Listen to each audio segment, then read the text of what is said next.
জানালা দিয়ে দেখা যাচ্ছে কিছু মানুষ চলন্ত ট্রেনের দিকে তাকিয়ে আছে, বিদায় দিচ্ছে প্রিয়জনদের। রৌদ্র শুদ্ধতার পাশে এসে বসে কিছু খাবারের প্যাকেট দিয়ে বলল। পেলে খেয়ে নিও। শুদ্ধতা মাথা হেলিয়ে সম্মতি দিয়ে ট্রেনের বাইরে চোখ রাখলো। চট্টগ্রাম শহরটা যে এত সুন্দর, কিছুদিন থেকেই ওর মায়া পড়ে গেছে। যেতেই মন চাচ্ছে না, তবুও কিছু করার নেই। তবে মাঝে মধ্যেই আসবে এই রৌদ্রকে নিয়ে, এটা ভেবেই সূক্ষ্ম হাসির রেখা ফুটে উঠল ওর মুখে। বেলা দুপুরে ওরা ঢাকায় পৌঁছে গেল। রৌদ্রুপ শুদ্ধতাকে নিয়ে উত্তরার একটা অ্যাপার্টমেন্টে পৌঁছালো। এটা মূলত সীসার অ্যাপার্টমেন্ট। এই অ্যাপার্টমেন্টে চাবি রৌদ্রুপ, টমস, সীসা তিনজনের কাছেই আছে। আর ওদের মধ্যে সব ধরনের গোপন প্ল্যান এখানেই হয়। ঘরের ভেতরে আসতে শুদ্ধতা দেখলো আরমান শাহরি বসে আছেন, হাতে পায়ে মাথায় ব্যান্ডেজ। শুদ্ধতা আতঙ্কিত হয়ে সব এগিয়ে দৌড়ে বাবার সামনে এসে বলল। বাবা, কি হয়েছে তোমার? আরমান শাহরি হালকা হেসে বলল। কিছু হয়নি আমার। তুই কেমন আছিস? শুদ্ধতা প্রায় কান্নাই করে দিল। পেছন থেকে রৌদ্রুপ এসে ওকে ধরে বলল। বাবার কিছু হয়নি, তুমি শান্ত হও। শুদ্ধতা চিল্লিয়ে বলল। কি শান্ত হব? আপনি দেখছেন না সারা শরীরে ব্যান্ডেজ। আমি কি শান্ত হব? শুদ্ধ, প্লিজ শান্ত হও, শোনো আমার কথা। কিচ্ছু শুনবো না আমি। আমার বাবার কি করে এমন হলো? যাওয়ার সময় ভালো মানুষ দেখে গিয়েছিলাম, এসে এমন দেখবো ভাবতে পারিনি। এজন্যই বোধহয় আমার মনটা কেমন করে উঠতো। শুদ্ধতা কাঁদতে কাঁদতেই বলল। আরমান শাহরি মেয়েকে কাঁদতে দেখে বললেন। এত বিচলিত হোস না পাগলি বুড়ি আমার। দেখ তোর বাবার কিছু হয়নি, প্লিজ কাঁদিস না। শুদ্ধতা চোখ মুছতে মুছতে বলল। কি হয়েছিল তোমার? শোনো আমার কথা, আমি বলছি। রৌদ্রুপ বলল। শুদ্ধতা কৌতূহলী হয়ে ওর দিকে চাইলো একবার। শুদ্ধতার বাবার দিকে চেয়ে রৌদ্রুপ বলল। আমার পরিচয় আগে থেকে বাবা জানতো। আমি আমাদের বিয়ের পর যে পার্টিটা হয়েছিল তখনই বাবাকে সব বলে দিই। আমাদের প্ল্যান ছিল কাউকে টোপ বানিয়ে ওদের অবস্থান নির্ণয় করা। বাবা প্ল্যানটা শুনে বললেন উনি সাহায্য করবেন, কিন্তু আমি মানা করি। কিন্তু উনি এক প্রকার জেদ ধরেই ছিলেন যে উনি আমাদের হেল্প করবেন। তো প্ল্যান মোতাবেক আমরা যেদিন রাতে পালাই, সেদিন আমি ইচ্ছে করে তোমার এনআইডি কার্ডটা আমাদের বাসায় ফেলে এসেছিলাম, যেন ওরা আমাকে খুঁজতে এসে তোমার ইনফরমেশন পায় এবং বাবাকে কিডন্যাপ করে। বাবা জানতো ওনাকে কিডন্যাপ করা হবে। বাবা গলার চেইন আর পাঞ্জাবির বোতামে সূক্ষ্ম দুইটা ক্যামেরা দিয়ে আচ্ছা বাবার গলার চেইন আর পাঞ্জাবির বোতামে সূক্ষ্ম দুইটা ক্যামেরা দিয়ে দেয়া হয়েছিল। তো ওরা আমাদের দেয়া টোপটা গিলে ফেললো, বাবাকে তুলে নিয়ে গেল। আমরা ভেবেছিলাম ওদের গতিবিধি জেনে আমরা বাবাকে উদ্ধার করে নেব, কিন্তু ওরা এত হার্ড টর্চার করবে ভাবতে পারিনি। পরে সুযোগ বুঝে বাবাকে উদ্ধার করে ফেলেছিলাম। ওদের গতিবিধিও জেনে নিয়েছিলাম, আর এগুলো আমি চট্টগ্রামে বসেই নিয়ন্ত্রণ করছিলাম। আমার টিমমেটরা আমাকে সব ইনফরমেশন দিত, আর সেই অনুযায়ী নির্দেশনা দিতাম আমি। তারপর বাবাকে উদ্ধার করে আমরা এখানে রাখলাম। এখন বাবা ভালো আছেন। সব শুনে শুদ্ধতার রাগে হাত পা কাঁপছে। হুট করেই ৯৭ নম্বর চটটা রৌদ্রুপের গালে দিয়ে কাঁদতে কাঁদতে গটগট করে হেঁটে চলে গেল। গালটা চিনচিন করে উঠল। শ্বশুরের সামনে মান সম্মান শেষ করে দিল মেয়েটা। এখন আবার গাল ফুলিয়ে বসে আছে শিওর। মেয়ে চলে যাওয়ার পর আরমান শাহরি হতাশ গলায় বললেন। ছোটবেলা থেকেই মেয়েটা এমনই, আমার সামান্য জ্বর সহ্য করতে পারে না। তুমি প্লিজ কিছু মনে করো না। বোঝোই তো মা মরা মেয়ে, পৃথিবীতে ওর কেবল আমি আর তুমি ছাড়া কেউ নেই। ওকে একটু ওর মতো করে বুঝে নিও। না বাবা, কিছু মনে করিনি। আমি জানি ও আপনাকে কতটা ভালোবাসে, আর ওকে না জানিয়ে এই কাজটা করায় ও অনেক হার্ট হয়েছে। সমস্যা নেই, আমি ওকে বানিয়ে নিব। আপনি রেস্ট করুন, আমি দেখি কোথায় আছে। এটা বলে রৌদ্রুপ চলে গেল শুদ্ধতাকে মারাতে। অ্যাপার্টমেন্টের ছাদে দাঁড়িয়ে আছে শুদ্ধতা। উত্তপ্ত রোদে মাথার তালু, হাত পা গরম হয়ে যাচ্ছে, তবুও নড়ছে না। ঠিক করেছে নড়বেও না। সাহস কি করে হয় এই কাজটা করার? আজকে যদি বাবার কিছু হয়ে যেত তাহলে? একটু পর রৌদ্রুপও ছাদে এলো। নিঃশব্দে শুদ্ধতার পাশে সে দাঁড়ালো। যদিও শুদ্ধতা সেটা খেয়াল করেছে, তবুও কিছু বলেনি, বলবেও না। কারণ সে রাগ করেছে, আর রাগ করলে কথা বলা যায় না। বেচারা রৌদ্রুপ জ্বর খেয়েও অপরাধী গলায় বলল। সরি। কিন্তু এইটুকুন সরিতে চিড়ে ভিজল না। বিশাল আকারের একটা সরি লাগবে বোধহয়। কিন্তু এখন তো সময় নেই, বের হতে হবে। ওইদিকে ওরা অপেক্ষা করছে, যেতেই হবে। রৌদ্রুপ এক পলক শুদ্ধতার দিকে তাকিয়ে চলে গেল। ওকে চলে যেতে দেখে শুদ্ধতা বেক্কেলের মতো চেয়ে রইল। মাত্র একটা সরি, এতই তাই সারা? সরির পর আর কিছুই বলার প্রয়োজন মনে করলো না। ঠিক আছে, না বলুক, দরকার নেই বলার। ঠিক এই মুহূর্তে শুদ্ধতার রাগ অভিমান দুটোই হচ্ছে, সাথে আবার অনুশোচনাও। চটটা মারা বোধহয় ঠিক হয়নি। জিজ্ঞাসাবাদ করার জন্য মহানগর গোয়েন্দা বিভাগের কেন্দ্রীয় কার্যালয়ে নেওয়া হচ্ছে ওদের 4 জনকে। সেদিন ভিকিকে টর্চার করে ওকে দিয়ে ফোন করিয়ে ট্রাপে ফেলে ওদেরকে ধরা হয়েছে। মূলত বিকির ফোন পেয়েই ওরা আর সিনাতকে খোঁজেনি। ফোনে বিকি গোয়েন্দাদের শেখানোর কথাই বলেছিল, ফলে ওরা বিশ্বাস করে টোপটাও গিলে ফেলেছে। এত বাজেভাবে ধরা পড়ে যাওয়ায় রিক্স, রিভান, আনা কারোরই মেজাজ ভালোই।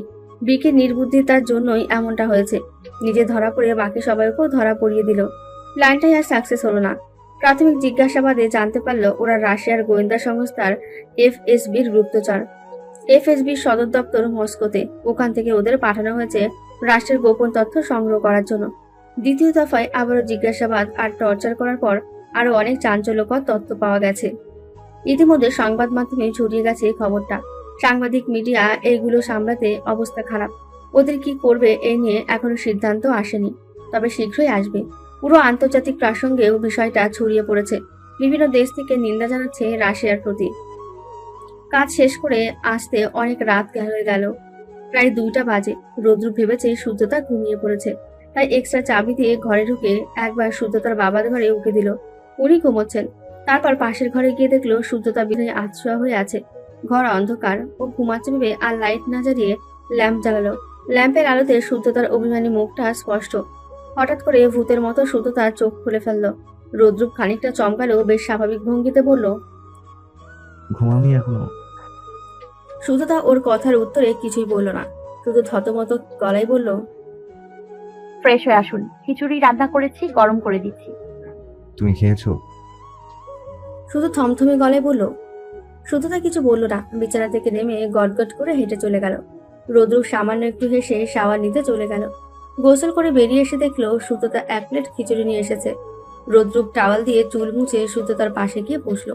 খিচুড়ি প্লেটটা নিয়ে এক লকমা তুলে সূর্যতার মুখের সামনে ধরলো। ও অন্যদিকে মুখ ফিরিয়ে নিল। রোদ্রুপ ক্লান্ত গলায় বলল, শুদ্ধ, আমি খুব ক্লান্ত, প্লিজ খেয়ে নাও। তুমি খেলেই আমি খাবো। খাওয়ার উপর রাগ করে না। তোমার রাগ তো আমার উপর, তাহলে আমার উপরই রাগ দেখাও। বেচারা খাবার কি দোষ করলো? রৌদ্রপের নরম গলা শুনে সূর্যতা কিছুটা গলে গিয়ে রৌদ্রপের হাত থেকেই খেয়ে নিল। স্বামী স্ত্রী দুজনেরই খাওয়া শেষ। রৌদ্রপ হাত ধুতে গেছে আর সূর্যতা প্লেট রাখতে। সূর্যতা রুমে এসে দেখলো রৌদ্রপ শুয়ে পড়েছে।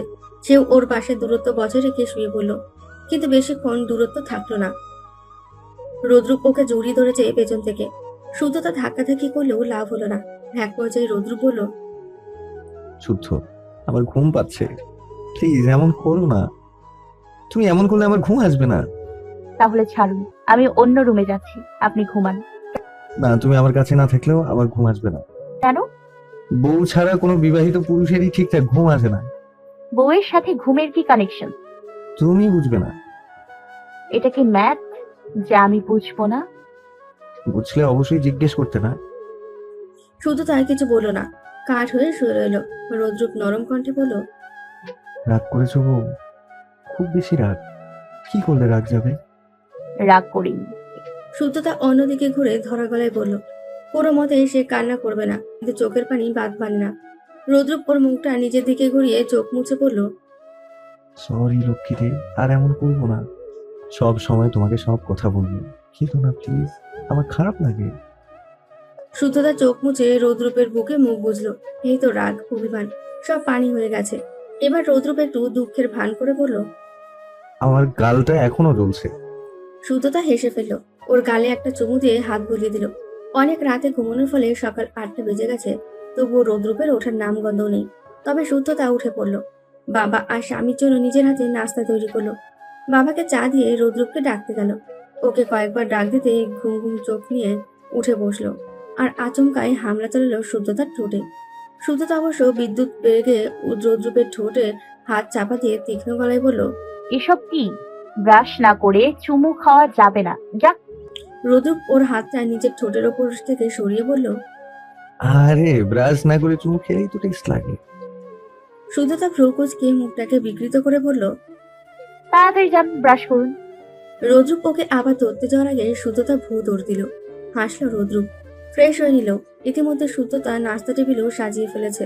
আরমান, শাহরিফ আর রৌদ্রুপও চলে এসেছে। ওরা সবাই একসাথে মাত্রই খেতে বসলো। এর মধ্যেই কে যেন কলিং বেল চাপলো। সূর্যতা উঠে গিয়ে দরজা খুলতেই দেখলো স্যুট টাই পরা একটা মেয়ে দাঁড়িয়ে আছে। ওকে দেখে আগন্তুক মেয়েটি বলল, আরে বলুন আপনি কে? আজব তো। আমি Mrs Rudra, wife of Mr Rudra. আগন্তুক মেয়েটি বাজখাই গলায় বলে উঠল। এর মধ্যে রৌদ্রুপও চলে এসেছে।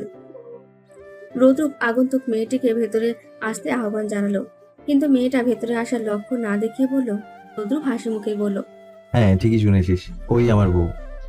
মেয়েটা একবার তীক্ষ্ণ দৃষ্টিতে শুদ্ধতাকে দেখে নিয়ে রৌদ্রুপের দিকে তাকিয়ে হাসি মুখে বলল, কাহিনী আছে, তুই ভেতরে আয় না। মেয়েটা ভেতরে আসলো। রৌদ্রুপ বলল, নাস্তা করেছিস? আচ্ছা তাহলে বস, আমি চটপট নাস্তা করে আসছি। মেয়েটা ড্রয়িং রুমের সোফায় বসলো। শুদ্ধতা ডাইনিং টেবিলের দিকে যেতে যেতে একবার ওর দিকে তাকালো। মেয়েটাও তাকিয়ে আছে। ওর দৃষ্টিতে সম্পূর্ণ ক্রোধ, কিন্তু মুখে হাসি। শুদ্ধতা দৃষ্টি সরিয়ে নিল। এসব মানুষ খুব খারাপ হয়। এদের মুখে মধু, অন্তরে বিষ থাকে। কখন যে অন্তরের বিষটা মুখে চলে আসে আর ছোবল দিয়ে দেয় সেটা টেরও পাওয়া যায় না। নাস্তা খেয়ে আরমান শাহরিফ নিজের ঘরে চলে গেলেন। বেশিক্ষণ বসে থাকতে নিষেধ করেছেন ডাক্তার। শুদ্ধতাও গেল বাবাকে ওষুধ পাতে। আর রৌদ্র ড্রয়িং রুমে চলে এলো। একটা সোফায় আয়েশ করে বসে বলল, কি করবে ওদের এ নিয়ে কোনো সিদ্ধান্ত এসেছে? চেক করা হয়নি। ও আচ্ছা। ওদের কথার মাঝেই শুদ্ধতা চলে এলো। শুদ্ধতাকে দেখে রৌদ্রুপ ওকে হাত টেনে পাশে বসিয়ে বলল, ও হচ্ছে আমার ফ্রেন্ড শিশা, এখন আমরা কলিগো। শুদ্ধতা সৌজন্যমূলক হেসে বলল। হ্যালো আপু।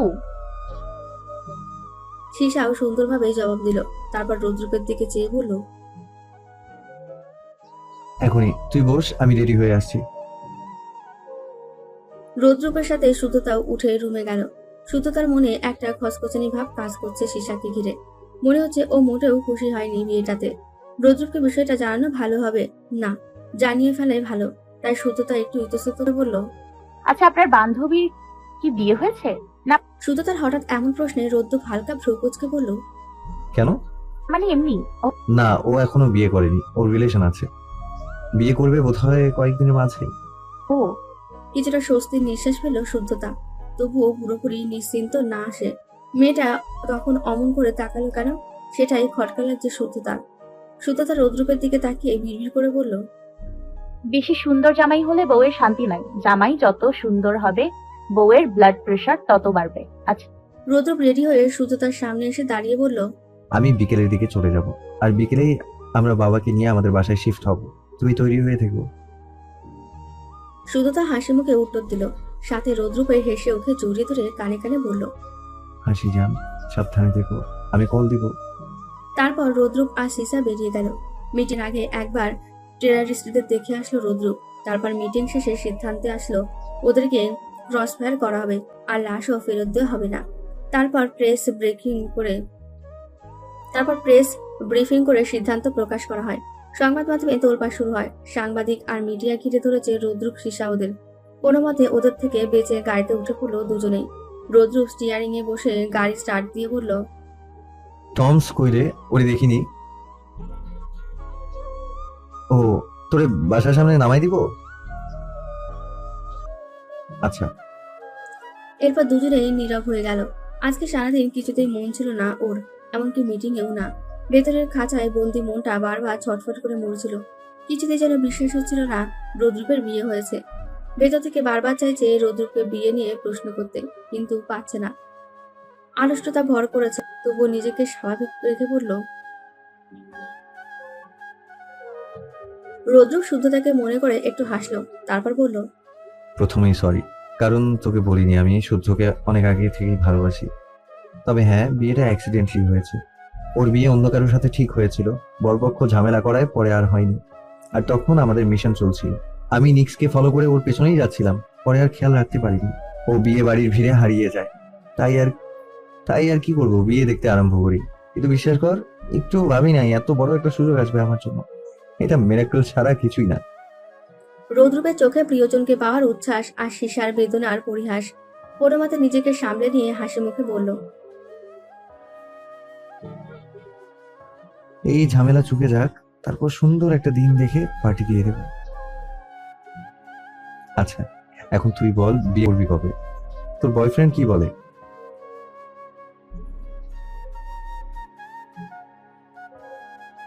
রৌদ্র হাসতে হাসতে বলল, খেয়ে নে, খেলেও পস্তাবি, না খেলেও পস্তাবি। তার চেয়ে ভালো খেয়ে পস্তা, অন্তত অন্তত পেট তো ভরা থাকবে। এটা বলেই আবারও হাসলো রৌদ্র। সীসা মলিন মুখে হাসলো। গাড়ির কাজ দিয়ে বাইরে তাকালো। মানুষ যদি কোনো এক অলৌকিক শক্তিতে জানতে পারে মানুষ যদি কোনো এক অলৌকিক শক্তিতে জানতে পারতে তার পাশের মানুষটা তাকে কত ভালোবাসে, তাহলে হয়তো ভালোবাসি না বলতে পারার কষ্টটা বুকের মধ্যে জমাট বেঁধে থাকতো না। সীসার বয়ফ্রেন্ড আছে, বয়ফ্রেন্ড বললে ভুল হবে। পারিবারিকভাবে এর সাথে বিয়ে ঠিক হয়েছে। সেটা ওকে ভালোবাসলেও ও বাসে না। সেই প্রথম থেকেই রৌদ্রীপের প্রতি ওর মুগ্ধতা ছিল, কিন্তু গোপনে যে মনও দিয়ে ফেলেছে সেটা অনেক পরেই টের পেয়েছে। তবুও বলি বলি করে বলা হয়ে ওঠেনি। ভেবেছিল হয়তো বুঝে নেবে। সীসাকে বাড়ির সামনে নামিয়ে দিয়ে রৌদ্রুপ গাড়ি ঘুরিয়ে চলে গেল। সীসা বাসায় একাই থাকে। বাবা মায়ের সাথে থাকলে অফিসটা দূরে হয়ে যায়, তাই এখানে ফ্ল্যাট নিয়ে নিয়েছে। ঘরে এসে ফ্রেশ হয়ে দুটো ঘুমের ওষুধ খেয়ে পড়ে রইল। এখন জেগে থাকা মানে বিপদ। মস্তিষ্কে উত্তপ্ত হয়ে আছে। কখন কি অঘটন ঘটে যায় বলা যায় না। শুধু তা তৈরি হয়েই ছিল। রৌদ্রুপ আসার পর বাবাকে নিয়ে ওরা রওনা হলো। সন্ধ্যার সময় ওরা বাসায় পৌঁছে গেল। দারোয়ান গেট খুলে দিতে গাড়ি ভেতরে প্রবেশ করলো। এটা সেই বাড়ি যেখান থেকে ওরা পালিয়েছিল। এই বাড়িতে দুটো দারোয়ান ছাড়া আর কেউ থাকে না। প্রশাসন থেকে যেমন সিদ্ধান্ত এসেছে তেমনই কাজ হয়েছে। ওদের ক্রসফায়ার করা হয়েছে। আপাতত দেশ এখন মুক্ত। এই কৃতিত্ব রৌদ্রুপ, টমস আর সীসাকে দেওয়া হয়েছে। তাই ওদের সম্মাননা প্রদান করতে 2 দিন পর একটা অনুষ্ঠানেরও আয়োজন করা হয়েছে। রৌদ্রুপ ভেবেছে ওই অনুষ্ঠানেও শুদ্ধতাকে নিয়ে যাবে, আর ওখানেই অ্যানাউন্সমেন্টটা দিয়ে দেবে। এরপর বড় করে একটা পার্টি দিয়ে সব ঝামেলা শেষ করে একটা হানিমুন ট্যুর দেবে। বিয়ের পর শান্তিতে একটা ট্যুরও দেওয়া হয়নি, তাই হয়তো শুদ্ধতারও মন খারাপ। এখন নিশ্চিত ট্যুরের কথা শুনলে ও খুশি হয়ে যাবে। তাই রৌদ্রুপ শুদ্ধতাকে ডেকে বলল, তোমার জন্য একটা খুশির খবর আছে। কি? আমরা কিছুদিন পর একটা হানিমুন ট্রিপ দিব। ওকে, কাল আমার বান্ধবীদের দাওয়াত দিয়েছি আমি আপনাকে দেখানোর জন্য। কি? আমাকে দেখানো কি আছে? আরে ওরা ভাবে আমার বর বুইরা, তাই আচমকাই ওদের সামনে আপনাকে নিয়ে গিয়ে সবার স্ট্রোক করিয়ে দিতে চায়। শুদ্ধতা কিছুটা ভাব নিয়েই বলল। রাতের খাওয়া শেষে রৌদ্রুপ ল্যাপটপে কাজ করছিল, আর শুদ্ধতা বাবার ঘরে গেছে তাকে ওষুধ দিতে। ওষুধ খেয়ে আরমান সাহেব নরম কণ্ঠে মেয়েকে ডেকে বললেন, শোন মা, তোকে কিছু বলবো। হ্যাঁ বাবা বলো। শুদ্ধতা উৎসুক দৃষ্টিতে চেয়ে বলল, রৌদ্রুপ ছেলেটার ত্রিকুলে কেউ নেই, খুব খুব একা। ও ছোটবেলা থেকে কারো ভালোবাসা পায়নি। ছেলেটা ভেতরে ভেতরে ভালোবাসায় কাঙাল। ওকে ওর মতো করে মানিয়ে নিস। ও তোকে প্রচন্ড ভালোবাসে, কষ্ট দিস না কখনো ওকে। শুদ্ধতা প্রসন্ন হেসে বলল, তুমি চিন্তা করো না বাবা, আমি ওনার খেয়াল রাখবো। আরমান সাহেব সন্তুষ্টির হাসি দিয়ে বলল, আচ্ছা ঘরে যা, অনেক রাত হয়ে গিয়েছে। আচ্ছা বাবা, তুমি ঘুমিয়ে পড়ো, আমি আসি। শুদ্ধতা রুমের লাইট অফ করে চলে এলো নিজের ঘরে। রৌদ্র বিছানায় বালিশের সাথে হেলান দিয়ে ল্যাপটপে কাজ করছে। শুদ্ধতাকে ঘরে ঢুকতে দেখে স্বভাবসুলভ একটা হাসি দিয়ে আবারও কাজে মন দিল। শুদ্ধতা ওর পাশে এসে বসলো। মনোযোগ আকর্ষণ করার জন্য এক দৃষ্টিতে চেয়ে রইল, কিন্তু রৌদ্রুপ তাকালো না শুদ্ধতার দিকে। এবার বেশ বিরক্ত হলো সে। বিছানা থেকে নেমে দাঁড়াতে শাড়ির আঁচলে টান খেলো। পেছনে ফিরে দেখলো রৌদ্রুপ এক হাতে ও শাড়ির আঁচল ধরে রেখেছে, আরেক হাতে টাইপ করছে। চোখ এখনো ল্যাপটপে। শুদ্ধতা আঁচল ধরে টানটানি করেও লাভ হলো না। যেতে হলে শাড়িটা ছাড়াই যেতে হবে। শুদ্ধতা ক্রুদ্ধ দৃষ্টিতে রৌদ্রুপের দিকে চেয়ে বলল, আমার আঁচল ছাড়ুন। কাজ হলো না কোনো। আগের মতোই এক হাতে টাইপিং করছে আর অন্য হাতে আঁচল ধরে রেখেছে। প্রচন্ড রাগ লাগছে শুদ্ধতার। ধরবেও না, ছাড়বেও না। মুখ গোছ করে দাঁড়িয়ে রইল শুদ্ধতা। রৌদ্রুপ মেইলটা সেন্ড করে ল্যাপটপটা অফ করে রেখে দিল। তারপর শুদ্ধতার দিকে পূর্ণ দৃষ্টি মেলে চেয়ে বলল, কি হয়েছে বলো? আপনি আমার আঁচল ছাড়ুন। ছাড়বো, তবে প্রমিস করো ছাড়া পেলে দৌড় দিবে না। আচ্ছা দিব না। রৌদ্রুপ ছাড়লো। দৌড় দেওয়ার প্রবল একটা ইচ্ছা থাকলেও কথা মতো দৌড় দিল না শুদ্ধতা। দাঁড়িয়ে রইল অন্যদিকে চেয়ে। রৌদ্রুপ বলল, বসো। শুদ্ধতা বসলো। ওর হাতের উপর হাত রেখে রৌদ্রুপ বলল, রাগ কেন? আমি সেই কখন থেকে তাকিয়েছিলাম আপনার দিকে, আর আপনি একটুর জন্য তাকাননি আমার দিকে। আমার সতীন ল্যাপটপের দিকেই তাকিয়েছিলেন। শুদ্ধতার কথা শুনে রৌদ্রুপ হেসে ফেলল। তারপর তার আদরি অভিমানী বউটাকে 2 হাতে জড়িয়ে ধরে বলল, তুমি কি জেলাস তোমার দিকে তাকাইনি বলে? অবশ্যই, আমি ছাড়া অন্য কারোর দিকে তাকালে আমি জেলাস হব। এটা স্বাভাবিক নয় কি? হ্যাঁ স্বাভাবিক, তবে আমার বউটা কি জানে সে যতক্ষণ আমার দিকে তাকিয়েছিল ততক্ষণ আমি টাইপ করতে পারিনি। টেরা চোখে চেয়ে থেকেই দেখেছি। এ থেকে কি প্রমাণিত হয় জানো? কি? এই যে পৃথিবীতে তোমার চেয়ে বেশি ইম্পর্টেন্ট আমার কাছে কিছুই নেই। কিন্তু এই যে আমার সুন্দরী বউ, আপনি বোধহয় জানেন না আমি একটা কাজ কত মনোযোগ দিয়ে করি। যখন কোনো কাজ করি তখন সম্পূর্ণ মনোযোগ থাকে কাজটার প্রতি। সেই জন্যই তো আমার কাজগুলো পারফেক্ট হয়। ধরো তুমি যখন আসলে তখন আমি কাজটা ফেলে রেখে তোমার প্রতি মনোযোগ দিই, কিন্তু আমার মনোযোগ তোমার প্রতি পুরোপুরি বসবে না। আমার ফেলে রাখা কাজটা আমাকে খোঁচাবে, ফলে আমি অমনোযোগী স্বামী হব স্বভাবতই। তুমি বলবে আমার স্বামী আমার দিকে কোনো মনোযোগই দেয় না। এরপর তুমি আমাকে সন্দেহ শুরু করবে। এখন বলো, কাজ ফেলে রাখা ভালো ছিল নাকি না শেষ করে আসা ভালো ছিল? শুদ্ধতা নিচের দিকে তাকিয়ে বলল। শেষ করা। রৌদ্র শুদ্ধতার চিবুক স্পর্শ করে বলল, হয়েছে, আর অনুতপ্ত হতে হবে না। তবে এখন আমার সম্পূর্ণ মনোযোগ আমার বউয়ের প্রতি। দুনিয়া উচ্ছন্নে যাক, তাই না বউ? রৌদ্রপের চোখে মুখে দুষ্টুমি খেলা করছে বুঝতে পেরে শুদ্ধতা বলল। চলুন ঘুমিয়ে পড়ি, অনেক রাত হয়ে গেছে। প্রত্যেক দিনই তো ঘুমাই, আজকে ঘুমাবো না। রৌদ্রপের চোখে মুখে দুষ্টুমি খেলা করছে বুঝতে পেরে শুদ্ধতা বলল। তো আজকে কি করব? শুদ্ধতা বুঝতে পেরেও বলল। রৌদ্রপ কিছু বলল না, বেড সাইডের লাইট অফ করে শুদ্ধতাকে জড়িয়ে ধরে কানে কানে বলল। বিনিদ্র রাত্রি যাপন করব, ভালোবাসার ঝড় তুলব, আমার উত্তপ্ত আলিঙ্গনে তোমাকে পড়াবো।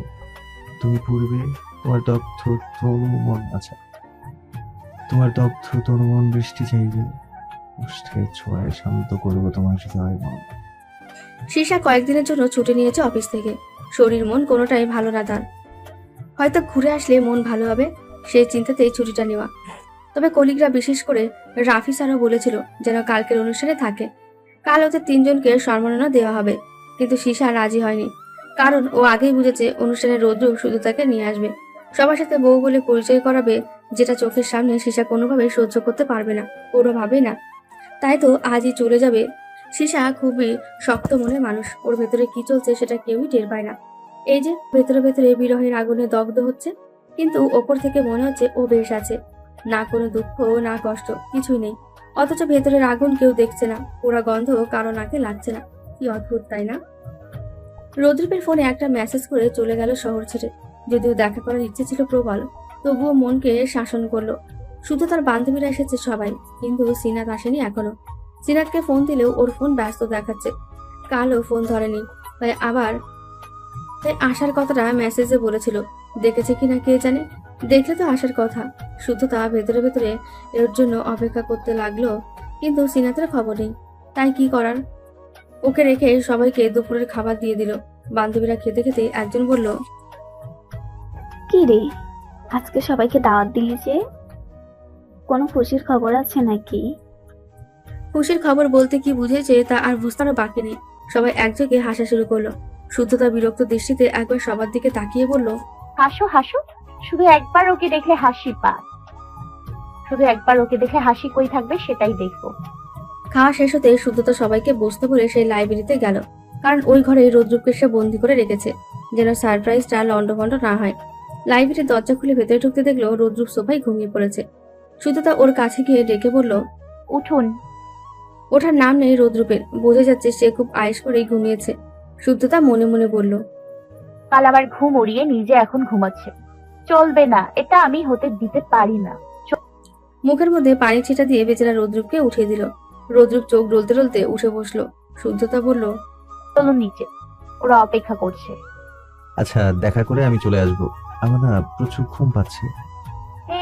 কোনো ঘুম নেই, ওদের সাথে গল্প করতে হবে। আমার না প্রচুর ঘুম পাচ্ছে শুদ্ধ, প্লিজ। কোনো প্লিজ না, আসুন। আচ্ছা চলো। রৌদ্রুপ মুখ গোমরা করে উঠে শুদ্ধতার পেছন পেছন গেল। প্রচন্ড হাসি পেল ওর, তবুও হাসতো না। এখন হাসা বারণ। কাল রাতে দুজনেই কেউই ঘুমায়নি। রৌদ্র ভেবেছিল সকালে একটা জম্পেস ঘুম হবে, কিন্তু কিসের কি, সকাল 6টায় অফিস থেকে জরুরি কল আসতেই কোনো রকমের গোসলটা দিয়েই দৌড়। তবে শুদ্ধতা 8টা পর্যন্ত ঘুমিয়ে ফ্রেশ হয়ে নাস্তা বানিয়ে বাবাকে খাইয়ে দিয়ে নিজে আবার ঘুমিয়ে পড়েছিল। এই জন্য এখন খারাপ লাগছে না, কিন্তু রৌদ্রকে জব্দ করতে পেরে বেশ লাগছে। রৌদ্র ড্রয়িং রুমে এসে সামনাসামনি একটা সিঙ্গেল সোফায় বসলো। সামনে শুদ্ধতার বান্ধবীরা। ওকে দেখে স্বভাবত জিজ্ঞাসু দৃষ্টিতে শুদ্ধতার দিকে চাইলো। শুদ্ধতার চোখে মুখে দুষ্টুমির হাসি ঝিলিক দিচ্ছে, মুখের ভাবভঙ্গি বলে দিচ্ছে সে কতটা মজা পাচ্ছে। ও ভেবেছিল আরো কিছুক্ষণ সাসপেন্স রাখবে, কিন্তু তার হলো না। বান্ধবীদের মধ্যে একজন বলল, কে উনি? তো দেব নাকি? সুতোতা তেতে উঠে বলল, কোন দিকে ওনাকে আমার দেবর মনে হয়? হ্যাঁ, উনি তোদের দুলাভাই। শেষ কথাটা সুতোতা একটু লাজুক কণ্ঠে বলল। তবে ওর কথা শুনে সত্যি সবার মুখের রং হাওয়া। এই ছেলে কি করে সুতোতার বর হয়? ওর বর কি তোরা দেখেছে? প্রায় উত্তেজিত হয়ে একজন বলল, কি বলছিস? দুলাভাইকে তো দেখেছি আমরা। উনি তো এমন না। সুতোতা দাঁত কেলিয়ে হেসে বলল, আলাদিনের চেরাগ ঘষা দিয়ে বুইড়া থেকে জোয়ান বানায় ফেলছি, বুঝছিস? হয়েছে, বেচারিরা এমনিতেই প্রচুর অবাক হয়ে গেছে, এখন তুমি ওদের মাথায় আরো তালগোল পাকিও না, বলে দাও। রৌদ্রুপ হাই তুলতে তুলতে সুতোতাকে বলল। সুতোতা প্রথম থেকে সংক্ষিপ্ত বর্ণনায় সবটা বলল ওদের। প্রথম থেকে সবাই উৎসুক হয়ে সুতোতার কথা গিলছিল। সব শুনে প্রায় সবাই রৌদ্রুপের দিকে হা করে তাকিয়ে রইল। বান্ধবীদের মধ্যে একজন খোঁচা মেরে বলল, বারে সুব্রতা, তোর কপাল এত ভালো, এমন একজন ছেলে পেয়েছিস। তা না হলে তোর সাথে তো কেউই মিশতে চাইতো না। খোঁচাটা স্পষ্ট টের পেয়ে সুতোতার চোখে জল চলে এলে, তবে কেউ বুঝতে না পারলেও রৌদ্রুপ বুঝতে পারলে, তাই নিজে উঠে ওকে সোফায় বসে পেছন থেকে ওর গলা জড়িয়ে ধরে বলল, একটু আগে একজন বললেন না ওর কপাল ভালো, আমার মতো কাউকে পেয়েছে। অ্যাকচুয়ালি কপাল আমার ভালো, আনফরচুনেটলি আপনাদেরও ভালো। আমার কপাল ভালো হওয়ার কারণ হলো ওর মতো পিওর হার্টের একজন মানুষ পেয়েছি আমি, যে আমাকে বোঝে। আর আপনাদের কপাল ভালো, আপনারা ওর মতো একজন বান্ধবী যে কিনা খোঁচার যোগ্য জবাব থাকতেও চুপচাপ রইল, কারণ সে চায় না বান্ধবীর মধ্যে মনোমালিন্য হোক। কিন্তু আমার তো সহ্য হলো না ওর চোখের পানি, তাই সামান্য একটু বললাম। কথাটা শেষ করে রৌদ্রুপ উপরে চলে গেল। সুতোতা একবার ওর দিকে তাকিয়ে প্রসন্ন হাসলো। হাসির বিনিময়ে হাসিও পেয়ে গেল। রৌদ্রুপের কথাগুলোর পর আড্ডা আর দীর্ঘস্থায়ী হয়নি। ওরা এক এক করে সবাই চলে গেছে। ওরা চলে যাওয়ার পর ঘরে এসে দেখলো রাজা সাহেব খাটের ওপর হাত পা ছড়িয়ে শুয়ে আছে। কাছে গিয়ে দেখলো ঘুমিয়ে পড়েছে। সুতোতা শিহরে বসে মাথায় হাত বুলিয়ে মুচকি মুচকি হাসতে লাগলো। পার্টি থেকে মাত্রই ফিরেছে ওরা। রৌদ্রুপ ফ্রেশ হতে গেছে আর সুতোতা ব্যবহৃত অর্নামেন্টস গুলো খুলে রাখছে। আজ কালো রঙের শিফন জর্জেটের একটা শাড়ি পরেছিল। ওর সাথে মিল রেখে রৌদ্রুপও কালো শুট পরলো। দুজনকেই বেশ মানিয়েছিল। অনুষ্ঠানে পৌঁছে আনঅফিসিয়ালি অনেকের সাথে সুতোতার পরিচয় হয়ে গিয়েছে। পরে যখন অফিসিয়ালি রৌদ্রুপ বললো, তখনও অনেকে এসে আলাপ করলো। তার মধ্যে মেয়ে কলিগরা বেশি। তাদের মধ্যে কারো কারো চোখে হিংসা উকি দিচ্ছিল, যদিও সুতোতার এসব দেখে বেশ মজা লাগছিল। কারণ যে মানুষটাকে সবাই চায় সেই মানুষটা শুধুই তার। তবে একটা জিনিস নজরে আসলো সুতোতার, ওই দিন বাসায় যে মেয়েটা এসে চ্যাটাং চ্যাটাং কথা বলছিল, ওই মেয়েটাকে দেখা যাচ্ছে না। ও কি আসেনি, নাকি রৌদ্রুপকে একবার জিজ্ঞেস করবে ভেবেও করা হলো না। যদি ওর খারাপ লাগে ভাবে ওকে সন্দেহ করছে কিনা, তাই চেপে গেল সুতোতা। ওয়াশরুমের থেকে বেরিয়ে রৌদ্রুপ ড্রেসিং টেবিলের সামনে দাঁড়িয়ে সুতোতাকে মুচকি হাসতে দেখে বলল, প্রেমে পড়লেন? কার? জি অবাক হয়ে বলল সুতোতা। আমার? না। ও সুতোতা ভেঙচি কেটে উত্তর দিল, তাহলে মুচকি হাসতো যে? জানো তো, মুচকি হাসি প্রেমে পড়ার লক্ষণ। ও, তাই নাকি? একটু টেনে টেনে বলল সুতোতা। রৌদ্রুপ উঠে এসে ওর ঘাড়ে থুতনি রেখে সুতোতা যেভাবে বলেছিল ঠিক একইভাবে বলল, হ্যাঁ তাই। তারপর দুজনেই হাসতে লাগলো। পার্টি থেকে ফিরতে রাত হওয়ায় ফ্রেশ হয়ে দুজনেই ঘুমিয়ে পড়লো। চোখের আড়াল হলে মনের আড়াল কথাটা সত্যি নয়, কারণ আজ এক সপ্তাহ ধরে একটা মানুষও চোখের আড়ালেই আছে। কই, মনের আড়াল তো হচ্ছে না, বরঞ্চ মনটা বারবারই অশান্ত হয়ে পড়ছে। চোখ দুটো তৃষ্ণায় ধুকছে, মন চাচ্ছে ছুটে চলে যেতে। এখানে মস্তিষ্কের নীতিবাক্য কানে যাচ্ছে না। হজর অলব অবস্থা। এক সপ্তাহেরই ছুটি ছিল, আজ ফিরতে হবে। তবে যেদিনই বান্দরবান খালার বাড়ি এসেছিল, সেদিনই মনে মনে এক সপ্তাহ গুনে নিয়েছিল। এই একটা সপ্তাহে ওকে ছাড়া মনে হচ্ছিল যেন অনেকগুলো বছর কেটে গেছে। আর যখন ওর সামনে থাকে, তখন কখন রাত আর কখন দিন হয় কিছুই বোঝায় না। লম্বা একটা দীর্ঘশ্বাস ছেড়ে গাড়ির সিটে মাথাটা এলিয়ে দিল সীসা। এখন সকাল 9টা। রৌদ্রুপ একটু আগে বেরিয়েছে। ওর বেরিয়ে যাওয়ার 10 মিনিট পরই আচমকায় সিনাত এসে হাজির হয়। ওকে দেখে সুতোতা অনেক খুশি হয়, তবে মুখে অভিমানের ছাপ এনে বলল, তুই আমায় ভুলে গেছিস, ফোন ধরিস না। আবার সেদিন সবাই এলো, তুই কেবল আসিসনি। আচ্ছা আচ্ছা বাবা, সরি, বলছি কেন আসেনি। আগে এক কাপ দে। বস, আমি আনছি। সুতোতা চা নিয়ে এলো। সিনা চায়ের কাপে চুমুক দিয়ে একটা তৃপ্তির সুর তুলে বলল, দুলাভাই যে গোয়েন্দা বিভাগে কাজ করে আমায় বলিসনি কেন? আমি জানলে তো বলতাম। প্রথম কয়দিনও কিছুই বলেনি, শুধু বলেছে মিশনে আছে, কাউকে কিচ্ছু বলতে না বললে বন্দুক দিয়ে খুলে উড়িয়ে দেবে। পরে অবশ্য বলেছে, তবে তখন তোকে বলার মতো পরিস্থিতি ছিল না। জানিস আমার কি হয়েছিল? আমি কি? সিনা তোকে কিডন্যাপ করার ঘটনা আগাগোড়া সব বলল। সব শুনে শুদ্ধতা বলল, আরে তোকে যারা কিডন্যাপ করেছিল ওরা সব টেরোরিস্ট ছিল। হ্যাঁ জানি, খবরে দেখেছি। তবে জানিস একটা সিরিয়াস বিষয় ঘটে গেছে। এই ঘটনার পর শিয়ামের ফ্যামিলি থেকে বিয়ের জন্য মানা করে দিয়েছে। মানে কি? মানা করবে কেন? নড়ে চড়ে বসলো শুদ্ধতা। আরে কোনো মেয়ে 2 রাত বাসার বাইরে থাকলে কত কথা ওঠে, অথচ ওরা একবারও ভাবে না হয়তো ওরা যা ভাবছে সেটা নয়, অন্য কিছু হয়েছে। সেই জন্য বিয়ে ভেঙে দিয়েছে শিয়ামের পরিবার। তাহলে এখন?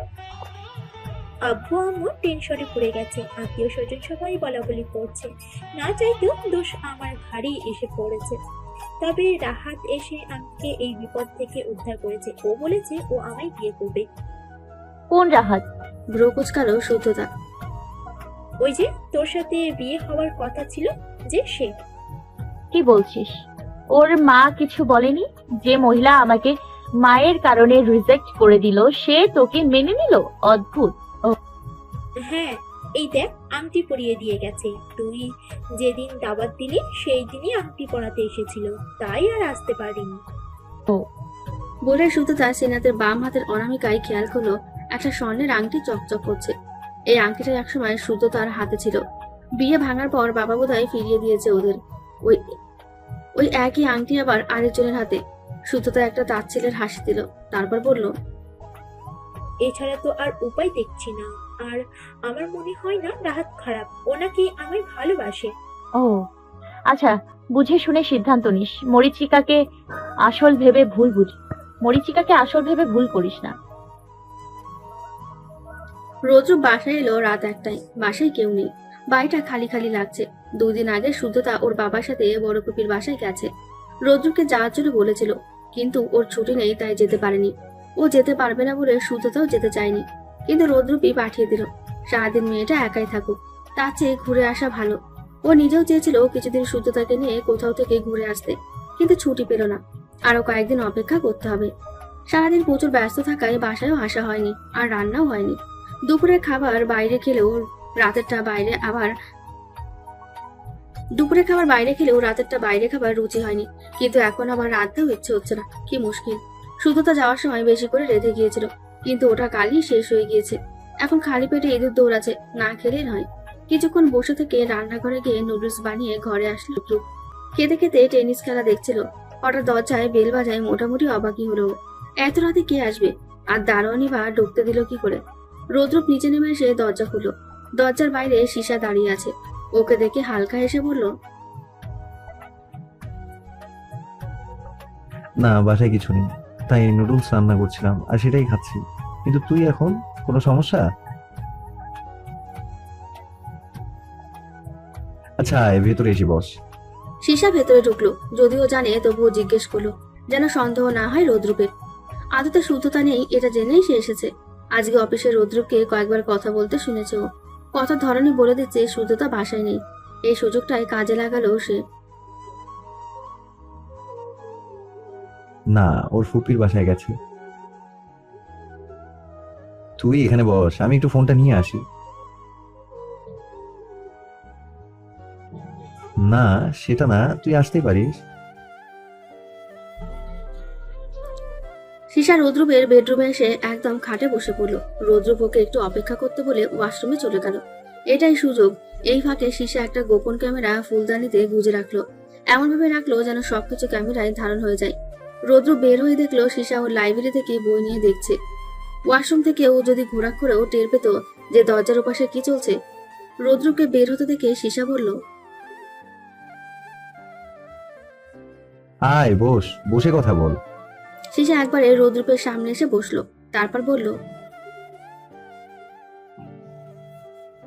হ্যাঁ কিছুটা। কেন?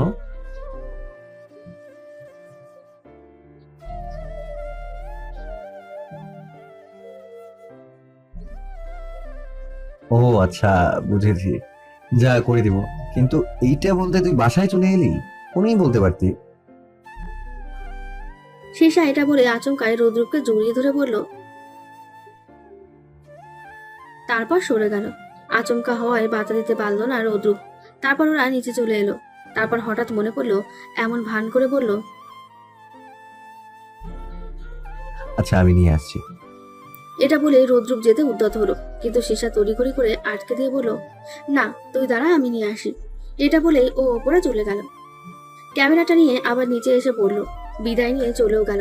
দরজা আটকে রুমে গিয়ে শুয়ে পড়লো সে। প্রচুর ঘুম পাচ্ছে। আরো আগেই ঘুমিয়ে পড়তো, শুধু সীসা আসায় তা আর হয়ে ওঠেনি। সবকিছুই ঠিকঠাক চলছে, শুধু তা ফিরেছে কাল। আর আজই রৌদ্রুপ ছুটি পেল 4 দিনের। একদম খাপে খাপ। নাচতে ইচ্ছে করছে। আজ রাতে লং ড্রাইভে যাবে, আর কাল থেকে ঘোরাঘুরি শুরু। একদম ফুরফুরে মন নিয়ে রৌদ্রুপ বাসায় এলো। কিন্তু বাসায় এসে দারোয়ানের কাছে জানতে পারলো সুতোদা কোথায় যেন গেছে। ওকে ফোন করেও পেল না রৌদ্রুপ। তারপর চিন্তিত হয়ে আরমান শাহরিফকে ফোন দিয়ে বলল, বাবা, শুদ্ধ তো বাসায় নেই, আপনার কাছে গেছে। আরমান শাহরিফ থমথমে গলায় বলল, হ্যাঁ, ও আমার কাছেই আসে। কি হয়েছে ওর, হঠাৎ চলে গেল যে? তুমি বাসায় আসো, কথা আসে। আচ্ছা বাবা। রৌদ্রুপ ফোন রেখে দিল। চিন্তা হচ্ছে এখন, স্বাভাবিক লাগছে না কিছুই। হঠাৎ সূত্রতার এভাবে চলে যাওয়ার কারণ কি? আর গেলেও জানালো না কেন? আর আরমান শাহরিফের কণ্ঠ এমন শোনালো কেন? রৌদ্রুপ বেরিয়ে পড়লো সূত্রতার বাড়ির উদ্দেশ্যে। ওর বাড়ি পৌঁছে গেল 1 ঘন্টার মধ্যেই। ড্রয়িং রুমের একটা সোফায় সূত্রতার বাবা অন্ধকার মুখ করে বসে আছেন। রৌদ্রুপ গিয়ে ওনার সামনে বসে বলল, এনিথিং রং বাবা? শুদ্ধর কি কিছু হয়েছে? ও কোথায়? আরমান সাহেব পূর্ণ দৃষ্টি মেলে রৌদ্রুপের দিকে তাকিয়ে বলল, তোমার থেকে বিশ্বাসঘাতকতা আশা করিনি। ভাবিনি তুমি এটা করতে পারো, কিন্তু আমার ভাবা উচিত ছিল। বোঝা দরকার ছিল পৃথিবীতে আমার মেয়ের একমাত্র আপন আমি। ঠকে গেলাম তোমার বিশ্বাস করে। হতাশাগ্রস্ত কণ্ঠে বললেন আরমান শাহরিফ। কিছু বুঝে উঠতে না পেরে কাতরতা মেশানো কণ্ঠে রৌদ্রুপ বলল, বাবা আমি কিছু বুঝতে পারছি না, কিছু হয়েছে? প্লিজ খুলে বলুন। আরমান শাহরিফ কিছু বলল না, শুধু একটা খাম এগিয়ে দিল। রৌদ্রুপ খামটা হাতে নিয়ে খুলে দেখলো কিছু ছবি, রৌদ্রুপ আর সীসার। ছবিগুলো এমন ভাবে তোলা হয়েছে যে কেউ সহজেই বুঝবে ওদের মধ্যে সম্পর্ক আছে। কয়েকটা ছবি সেদিন রাতে রৌদ্রুপকে জড়িয়ে ধরার সময়, আবার কয়েকটা ছবি বিয়ের আগে। এমন করে ছবি তুললো কে? রৌদ্রুপ আরমান শাহরিফের দিকে তাকিয়ে বলল, এগুলো কে দিয়েছে আপনাকে? কে দিয়েছে জানি না, কুরিয়ার অফিস থেকে দিয়ে গিয়েছে। বাবা বিশ্বাস করুন, এমন কোনো সম্পর্কই নেই আমার ওর সাথে। আমরা শুধু ভালো বন্ধু। শুধু ছবিগুলো হলে আমি তোমায় কিছু বলতাম না, কিন্তু এটা কি? এই বলে একটা কাগজে দিল সুতোতার বাবা। কাগজটা খুলে সবচেয়ে বড় ধাক্কাটা খেল রৌদ্রুপ। এটা রেজিস্ট্রি পেপার, কিন্তু এখানে বরের সাইনের জায়গায় নিজের সাইন, আর বউয়ের সাইনের জায়গায় সীসার সাইন থেকে প্রচন্ড বিস্ময়ে হা হয়ে গেল রৌদ্রুপ। সাক্ষীর সাইনে 2 জন কলিগ টমস আর বিদিশার সাইন। তার উপর রেজিস্ট্রির তারিখ আরো 1 বছর আগের দেওয়া। বোঝা যাচ্ছে সাজানো নাটক। এই নাটকটা কে করতে পারে? সীসা? না, ও কেন করবে? কি লাভ ওর? কয়দিন পর তোর বিয়ে। রৌদ্রুপ স্তব্ধ হয়ে বসে রইল কিছুক্ষণ। আরমান শাহরিফ নীরবতা ভেঙে বলল, কি হলো, চুপ হয়ে গেলে? তোমার কিছু বলার আছে? বললে আপনি বিশ্বাস করবেন? একদম ঠান্ডা গলায় বলল রৌদ্রুপ। তুমি বলো, এরপর কি বিশ্বাস করা যায়? আমি শুদ্ধর সাথে কথা বলতে চাই। ও চাই না। প্লিজ বাবা। রৌদ্রুপ কাতর গলায় বলল, যাও দেখো পারো কিনা। মনে হয় না পারবে। রৌদ্রুপ শুদ্ধ তার ঘরের সামনে গিয়ে দেখলো দরজা লাগানো। দরজায় নক করে বলল, শুদ্ধ, দরজা খোলো, আমার কথাগুলো শোনো। ওপাশ থেকে কোনো সারা শব্দ নেই। এবার আরেকটু বল প্রয়োগ করে আবারও বলল, প্লিজ শুদ্ধ, দরজাটা খোলো, কথা শোনো। তুমি এভাবে সব ছেড়ে চলে আসতে পারো না। তোমার সবকিছু শোনা উচিত, বোঝা উচিত। এবার শুদ্ধতা কান্নারত কণ্ঠে চিৎকার করে বলল, কিচ্ছু শুনতে চাই না, আপনি যান প্লিজ। যাবো না, তুমি দরজা খোলো। বাবা, যেতে বলো ওনাকে, আমার সহ্য হচ্ছে না। মেয়ের কান্নার কণ্ঠ শুনে আরমান শাহরিফ রৌদ্রুপের পাশে এসে দাঁড়িয়ে বলল, চলে যাও, আমি তোমার বিষয়ে কিছুই বলবো না। তবে আমার মেয়ের কান্না সহ্য করব না। ও বড় হয়েছে, ওর সিদ্ধান্ত ও নিবে। ওর বাবা এখানে বেঁচে আছে। আমার কাছে আমার মেয়ের কোনোদিনও অবহেলা হবে না। চলে যাও তুমি, আর এসো না। বাবা প্লিজ, আপনি অন্তত বুঝুন, এগুলো মিথ্যে। প্রমাণ করো, যদি প্রমাণ করতে পারো তবে এই বাড়িতে এসো, এর আগে না। রৌদ্রুপ শুদ্ধ তার বাসা থেকে বেরিয়ে সোজা সীসার বাসায় চলে এলো। মাথা প্রচন্ড গরম হয়ে আছে। রাগে মাথার রগগুলো দপদপ করছে। সিসার বাসায় এসে দারোয়ানের কাছে জানতে পারলো ও বাসায় নেই, কলেও পাওয়া যাচ্ছে না। নিজের অজান্তে কয়েকটা গালি দিয়ে ফেললো রৌদ্রুপ। অন্তত সিসাকে পাওয়া গেলে সুতোতাকে বোঝানো যেত, কিন্তু এখন অফিসে আছে কিনা জানার জন্য রৌদ্রুপ ফোন দিতেই একজন আরদালি ধরলো। রৌদ্রুপ ব্যস্ত কণ্ঠে বলল, মিস শারমিন সিসা কি অফিসে আছে?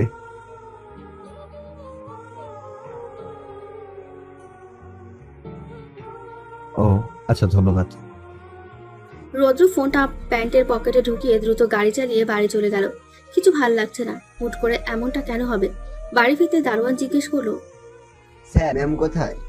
রৌদ্রুপ মলিন মুখে বলল, ওর বাসায়। বলে চলে গেল। দারোয়ান বুঝতে পারলো হয়তো ভেতরে ভেতরে কিছু হয়েছে। রৌদ্রুপ আসার আগে সুতোতাকে এমন হন্তদন্ত হয়ে বেরোতে দেখে শান্ত হয়েছিল, আর এখন শিওর। হাঁটুতে মুখ গুজে এক নাগাড়ে কেঁদেই যাচ্ছে সুতোতা। কিচ্ছু ভালো লাগছে না।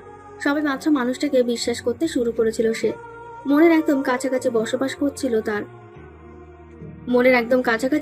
ছিল তার। হয়তো একসময় রাজত্বই করত, কিন্তু এটা কি হলো? আরমান শাহরিফ দরজা ধাক্কা দিয়ে বললেন, মা কাঁদিস না, দরজা খোল। বাবা আমার ভালো লাগছে না। আয় আমার সাথে একটু কফি খা। অনেক কেঁদেছিস, আর কাঁদিস না, বেরিয়ে আয়। বাবার বারংবার অনুরোধে সুতোতা চোখ মুছে দরজা খুলল।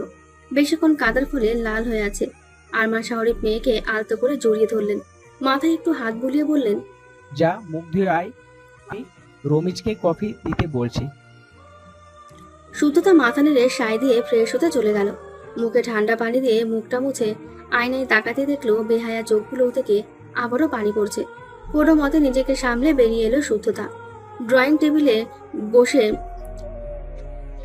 টেবিলে বসে বাবার সাথে কফি খেতে লাগলো। মেয়ের শুকনো মুখটার দিকে তাকিয়ে আরমান শাহরিফ বললেন, আমার রৌদ্রকে কেন যেন সন্দেহ হয় না। হঠাৎ তোমার এটা মনে হওয়ার কারণ কি? সুতোতা উৎসুক চোখে চেয়ে বাবাকে জিজ্ঞেস করলো। জানি না, কিন্তু কেন যেন ওকে ভালো মনে হয় আমার। ও এই কাজ করতে পারে ভাবতে পারি না। আরমান শাহরিফ হতাশ গলায় বললেন, আমরা অন্য কিছুই ভাবতে পারি না, কিন্তু পরিস্থিতি ভাবতে বাধ্য করে। আমিও তো মানুষটা একটু একটু করে ভালোবাসতে শুরু করেছিলাম, কিন্তু এটা আশা করিনি তার কাছে। ভেজা গলায় বল শুদ্ধতা। আবারও চোখে জল চলে আসছে তার। হ্যালো, বিদিশা বলছো? হ্যাঁ রুদ্র, বলো কি খবর? তুমি একটু ইমিডিয়েট আমার সাথে দেখা করতে পারবে? কেন, কোনো সমস্যা? হ্যাঁ, বিরাট বড় সমস্যা। তুমি দেখা করতে পারবে? হ্যাঁ পারবো। কোথায় আসবো বলো? মোড়ের কফি শপটায় আসো, আমিও আসছি। আচ্ছা আসছি। রৌদ্র ফোন রেখে বেরিয়ে গেল। এতক্ষণ সিসাকে বহুবার কল দিয়েছে, কিন্তু ফোন বন্ধ। আর টমস ইউএস গেছে আজকের ফ্লাইটে। ওকে কন্ট্যাক্ট করা এখন সম্ভব নয়, তাই বিদিশাকে কল করতে হলো। দ্রুত কফি শপে এসে পৌঁছালো রৌদ্রুপ। ওর পৌঁছানোর মিনিট 5 বাদেই বিদিশাকেও দেখা গেল। রৌদ্রুপের সামনে চেয়ারটায় বসতে বসতে জিজ্ঞেস করলো, কি অবস্থা? এত আর্জেন্ট ডাকলে কেন? আচ্ছা, সিসা কোথায় বলতে পারো? না, আজ তো কথা হয়নি আমার সাথে। রৌদ্রুপ এবার ফেক রেজিস্ট্রি পেপারটা বিদিশার সামনে ধরে বলল, দেখো তো, দ্বিতীয় সাক্ষীর সাইনে এটা তোমার সাইন কিনা? হ্যাঁ, এটা তো আমারই সাইন। রৌদ্রুপ চোখ বড় করে বলল, কি বলছো বিদিশা? এই সাইন কি তুমি করেছো? আশ্চর্য কথাবার্তা রুদ্র, এটা আমারই সাইন। কি করে হতে পারে? মিথ্যা বলছো কেন? মিথ্যে বলছি না। 1 বছর আগে যখন তোমার সাথে শিশার বিয়ে হলো, তখন তো আমি আর টম সহ সাক্ষী হলাম। ভুলে গেলে? রৌদ্রুপ 2 হাত দিয়ে মাথা চেপে ধরে বলল, কান্ট বিলিভ আমি বিয়ে করেছি আর আমারই মনে নেই। এটা হতে পারে না। প্লিজ বিদিশা, সত্যিটা বলো। এটার জন্য শুদ্ধ আমাকে ভুল বুঝছে। এটাই সত্যি, তুমি মানো আর না মানো। এটা বলে বিদিশা চেয়ার ছেড়ে উঠে দাঁড়ালো। তারপর গটগট করে হেঁটে চলে গেল। রৌদ্রুপ স্তব্ধ, আশ্চর্য। আসলে শিশাকে বিয়ে করেছে সে? করলে মনে পড়ে না কেন? না, এটা হতে পারে না। স্মৃতি ফুষ্ট হয়ে পড়ল নাকি গভীর রাত, বৃষ্টি হচ্ছে বাইরে। আজ যেন মন খারাপের পাল্লা দিয়ে শুদ্ধতার সাথে আকাশটাও কেঁদে যাচ্ছে। বিছানায় গুটি গুটি মেরে শুয়ে আছে শুদ্ধতা। আজ 2 দিন হলো সে বাইরে বের হয় না। রৌদ্রুপের কল ধরে না, মেসেজেরও রিপ্লাই দেয় না। মোট কথা পুরোপুরি এড়িয়ে যাচ্ছে। বাড়ির সামনে এসে ডাকলেও বের হয় না। একটু আগেও বারান্দার পর্দার ফাঁকে দেখেছে মানুষটা রাস্তায় দাঁড়িয়ে আছে। তখনও বৃষ্টি শুরু হয়নি। এখন গেছে কিনা কে জানে। শুধু তা দেখার জন্য উঠে বারান্দায় এসে দাঁড়াতে চমকে উঠল। ল্যাম্পপোস্টের আবছা আলোতে গাড়িতে হেলান দিয়ে মানুষটা দাঁড়িয়ে আছে। বৃষ্টিতে ভিজে একাকার হয়ে আছে। নির্বিশেষ দৃষ্টিতে ওর বারান্দার দিকে তাকিয়ে আছে। সুততার বুকটা মোচড় দিয়ে উঠলো। বারান্দা থেকে ঘরে এসে ছাতা হাতে নিয়ে চুপি চুপি বাসা থেকে বের হয়ে গেল। গেট দিয়ে বের হয়ে রাস্তায় চলে এলো। রাস্তার এপাশে সে আর ওই পাশে রৌদ্রুপ। গোটা 2টা দিন পর সুততাকে দেখছে রৌদ্রুপ। ছাতাটা মিলে রোদের কাছে গিয়ে ওর মাথার উপর ধরলো, বলল, বাসায় চলে যান, অসুস্থ হয়ে পড়বেন। রৌদ্রুপ কিছু বলল না, শীতল দৃষ্টিতে পলকহীন তাকিয়ে রইল। সুততা আবারও বলল। ছাতাটা ধরুন, প্লিজ চলে যান। রৌদ্রুপ শক্ত করে ধরলো, তবে ছাতাটা নয়, প্রেয়সীর হাত। ছাতাটা অন্য হাতে বন্ধ করে দিল। এবার উদ্দাম বৃষ্টিতে ভিজছে দুইজন। ভেজা হাতে রৌদ্রুপ সুততার কুটিদেশ ছুঁয়ে দিল। কেঁপে উঠল সুততা। কিছুটা জোরপূর্বক সুততাকে গাড়িতে তুলে দিল সে। নিজে বসলো। তারপর কঠিন মুখশ্রী ধরে রেখে সর্বোচ্চ স্পিডে গাড়ি চালাতে শুরু করলো। সুততা আতকে নীল হয়ে গেল। কাঁপা কণ্ঠে বলল, প্লিজ আস্তে চালান, অ্যাক্সিডেন্ট হবে। রৌদ্রুপ কোনো কথাই শুনছে না। গাড়ির গতি হয়ে উঠেছে বেপরোয়া। সুততার আর্তনাদ যেন কানে শুনছে না সে। 1 ঘন্টার রাস্তা 25 মিনিট শেষ করে বা সামনে এসে পৌঁছে সুততাকে কোলে নিয়ে ভেতরে চলে গেল। বেডরুমে নিয়ে গিয়ে খাটের উপর বসিয়ে দিয়ে দরজাটা আটকে ফেলল। তারপর এক হাত দিয়ে সুততার কাছে এসে ওর 2টো হাত চেপে ধরে আরেক হাতে মুখটা উঠিয়ে ধরলো, বলল, চলে যেতে চাস আমার কাছ থেকে? ডিভোর্স চাস? শুনে রাখ, জীবনেও দেব না, তুইও দিতে পারবি না। আচ্ছা, এত পাষাণ হলে কিভাবে তুই? এই 2টা দিন একবার খোঁজ খবর নিলি না? আমি যে চাতকের মতো তোকে কল দিয়েছি, মেসেজ করেছি, বাড়ির সামনে ঘুরঘুর করেছি, দেখেও কেন আসলি না? কেন এতটাই ঘৃণা করিস বল? রৌদ্রুপ উত্তেজিত হয়ে একের পর এক কথা বলে যেতে লাগলো।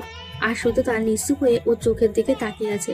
ওর ভেজা চুল থেকে টপ টপ করে পানি পড়লে সুততার মুখে। এক নাগারে কথা বলে ক্লান্ত হয়ে পাশে বসে পড়লো রৌদ্রুপ। কিছুক্ষণ নীরব থেকে বলল, কাপড় পাল্টে নাও। বিনা বাক্যে উঠে গিয়ে কাপড় পাল্টে নিল শুদ্ধতা। তারপর রৌদ্রুপও পাল্টে ফেললো। ও বের হতে হতে শুদ্ধতা বেডশিট পাল্টে ফেললো আর মেঝেটাও মুছে ফেললো। রৌদ্রুপ বের হতে খাটের এক কোণে চুপটি মেরে বসে রইল নিচের দিকে চেয়ে। পাশাপাশি দুজনেই চুপচাপ বসে আছে। ক্ষণকাল পর রৌদ্রুপ ঘুরে বসলো শুদ্ধতার দিকে। ওর মুখটা নিচের দিকে ঘুরিয়ে নিরীহ গলায় বলল, আমি জানি না তোমায় বিশ্বাস করাবো কি করে, কিন্তু আমি তোমাকে ছাড়া আর কাউকেই কবুল বলিনি, এমনকি তোমার জায়গায় আর কাউকে ভাবিও নি কখনো। এই পর্যন্ত বলে রৌদ্রুপ একটু থামলো।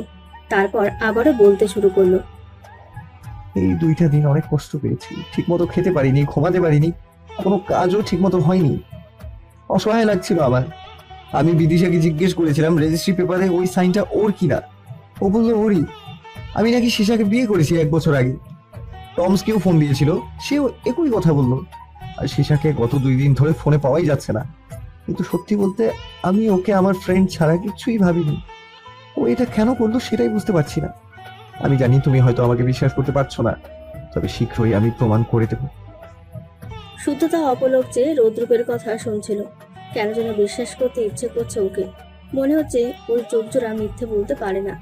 রৌদ্র ফুট করে শুদ্ধতার হাতটা নিজের গালে চেপে ধরে বলল, আজকে রাতটা আমার কাছে থাকুক প্লিজ। শুদ্ধতা মাথা নেড়ে সায় দিল। সন্তুষ্টির হাসি হাসল রৌদ্রুপ। প্রেয়সীকে পরম যত্নে বাহুতে আবদ্ধ করে শুয়ে পড়ল। প্রায় বেশ কিছুক্ষণ পর শুদ্ধতা বুঝতে পারল রৌদ্রুপ ঘুমিয়ে গেছে।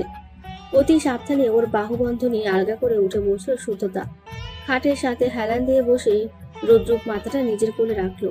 চোখ বুজে মাথাটা এলিয়ে রেখে এক হাতে ওর চুলে বিলি কাটতে শুরু করলো। আধ ভেজা চুলে হাত বোলাতে ভালোই লাগছে ওর। তবে মস্তিষ্কে একটা বিষয় ক্রমাগত ঘুরপাক খাচ্ছে। তা হলো, যদি শিশাকে রৌদ্রুপ বিয়ে নাই করে, তাহলে টমস আর বিদিশা কেন মিথ্যে বলল? নাকি শিশায় ওদের বাধ্য করেছে? আর বাধ্য করা কি এতই সহজ? কিভাবে বাধ্য করলো, তাও একসাথে দুজনকে? আরেকটা সম্ভাবনা আছে, হয়তো ওরা সত্যি বলছে, রৌদ্রুপ মিথ্যা বলছে। এসব ভাবতে ভাবতে শুদ্ধতা ঘুমিয়ে পড়ল। যখন ঘুম ভাঙলো তখন ঘড়িতে সকাল 6টা। রৌদ্রুপ সুতার কোলে নিশ্চিন্তে ঘুমাচ্ছে।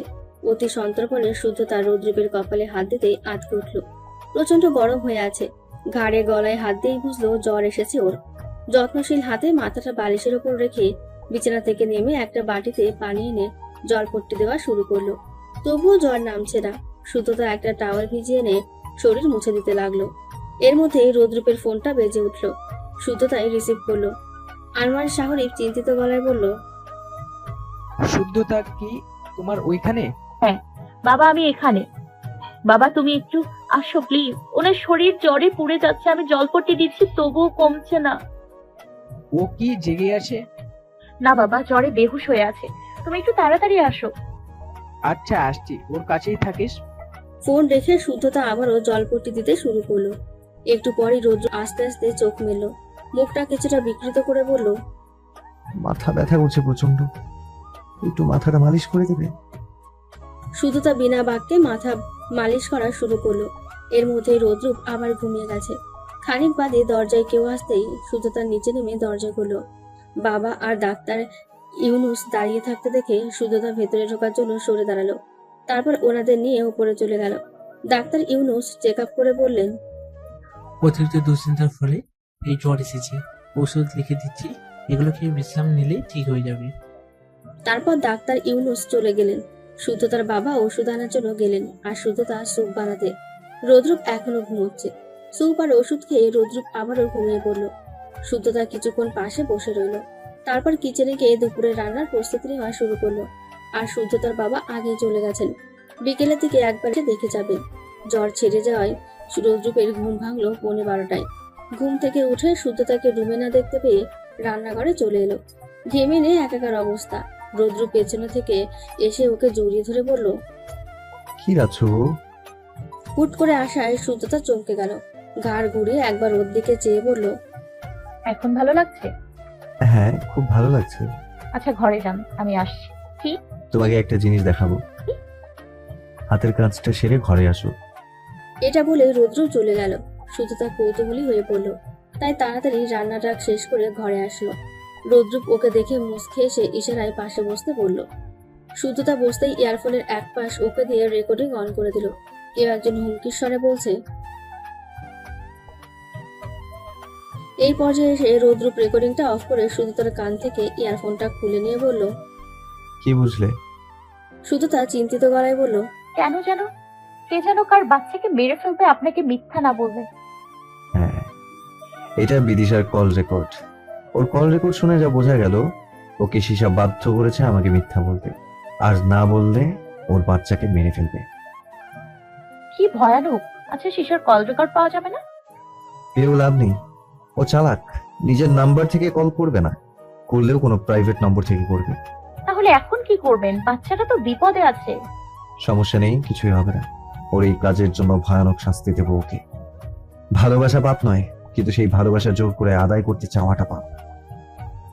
এরপর গোসল শেষে দুজনে দুপুরের খাবার খেয়ে নিল। শুদ্ধতার মনে এখন আর খুঁতখুত নেই। সে এখন বিশ্বাস করতে পারছে রোদ্রুপকে। আর যখন থেকে এই বিশ্বাসটা করতে পারছে, তখন থেকে মনে যেন বিষাদের ছায়া কেটে এক পশলা স্বস্তি এসেছে। খাওয়া শেষে শুদ্ধতা সবকিছু গুছিয়ে এসে দেখলো রোদ্রুপ তৈরি হচ্ছে কোথাও যাওয়ার জন্য। এটা দেখে শুদ্ধতা বলল, কোথায় যাচ্ছেন এখন? কাজ আছে একটা, বেশি না, 1 ঘন্টার মধ্যেই ফিরবো। আপনি অসুস্থ, এই অবস্থায় কোথাও যেতে পারবেন না। আরে আমি এখন ঠিক আছি, জ্বরও নেই, আর বেশিক্ষণ তো লাগবে না, শুধু যাবো আর আসবো, প্লিজ। আচ্ছা তাড়াতাড়ি আসবেন, ফোন যেন বন্ধ না হয়। তাড়াতাড়ি আসবো, ফোনও খোলা থাকবে, তুমি সাবধানে থেকো। যাওয়ার আগে শুদ্ধতা জড়িয়ে ধরে কপালে আলতো একটা চুমু খেয়ে হাসি মুখে বেরিয়ে পড়ল। রৌদ্র বের হওয়ার পর কেমন একটা আশঙ্কার চোরা স্রোত গলা বেয়ে উঠে আসছিল। অফিস এসেছিল রৌদ্র, যদিও ছুটি তার, তবুও একটা বিশেষ কারণে এসেছে সে। সিসার বয়ফ্রেন্ডের নাম্বারটা জোগাড় করতে অতি কষ্টে নাম্বারটা জোগাড় করে বের হয়ে গেল। গাড়ি ড্রাইভ করে বাড়ির দিকে যাচ্ছিল সে। হঠাৎ কমিশনারের ফোন আসায় রৌদ্র রিসিভ করলো। ওপাশ থেকে কমিশনার শফিকুল ইসলাম বললেন, তুমি কোথায় রুদ্র? এই তো স্যার, বাসায় যাচ্ছি। কেন, দরকার? মাত্র খবর পেলাম তোমার বাড়িতে বোমা বিস্ফোরণ হয়েছে, বাসায় কি কেউ ছিল? রৌদ্রীপের মস্তিষ্ক ফাঁকা হয়ে গেছে, কিছুই ভাবতে পারছে না সে। মনে হচ্ছে বুকের ভেতর থেকে কিছু একটা হারিয়ে গেছে। মন বিশ্বাস করতে পারছে না আর মস্তিষ্ক বিশ্বাস করেও মানতে পারছে না। যখন কমিশনার ফোন দিয়ে কথাটা বললো, তখন এক মুহূর্তের জন্য মনে হচ্ছে শ্বাস বন্ধ হয়ে গেছে। কোনো এক দৈব শক্তির সাহায্যে বোধহয় সে বাড়ি পর্যন্ত আসতে পেরেছে। বাড়ির সামনে ফায়ার ব্রিগেডের লোক, পুলিশ সবাই উপস্থিত। রৌদ্র পৌঁছতেই পুলিশ সুপার এসে তাকে বলল,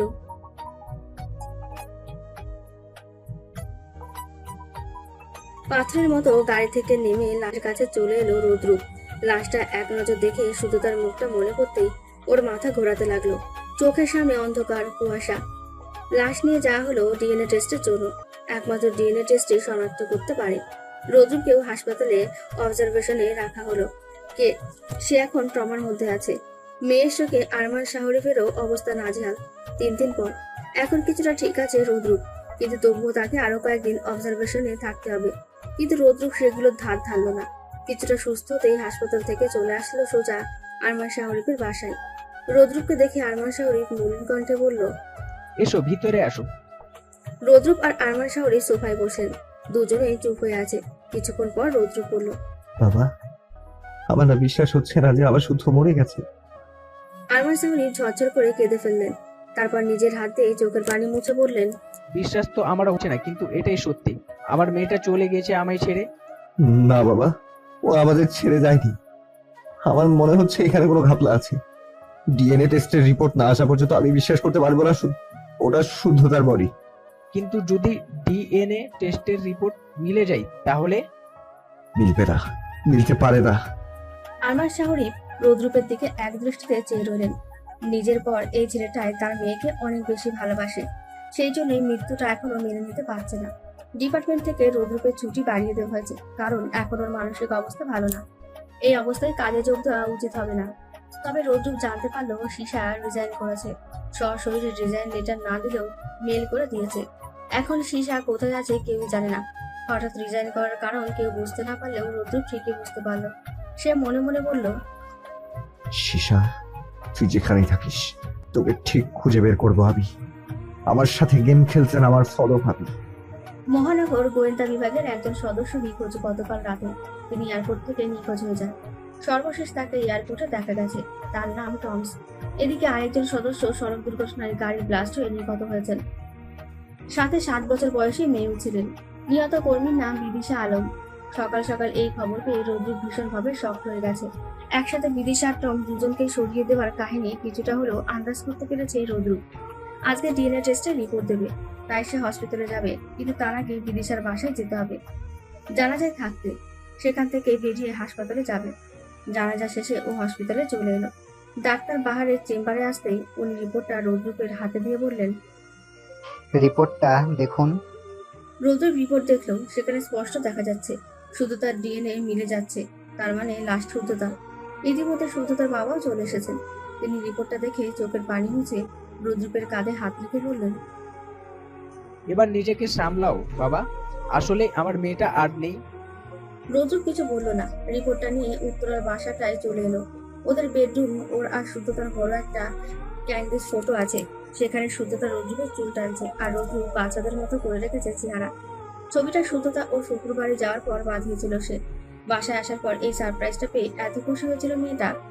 রোদ্রুপ সন্তর্পণে এসে দাঁড়ালো ছবিটার সামনে।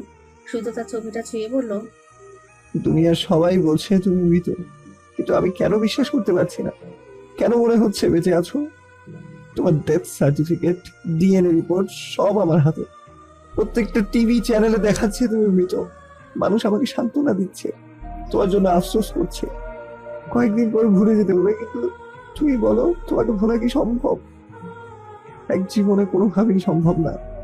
তুমি কি পারতে না আরো কয়েকটা যুগ আমার সাথে থাকতে? কেন নিয়তির কাছে ভালোবাসা পরাজিত হলো?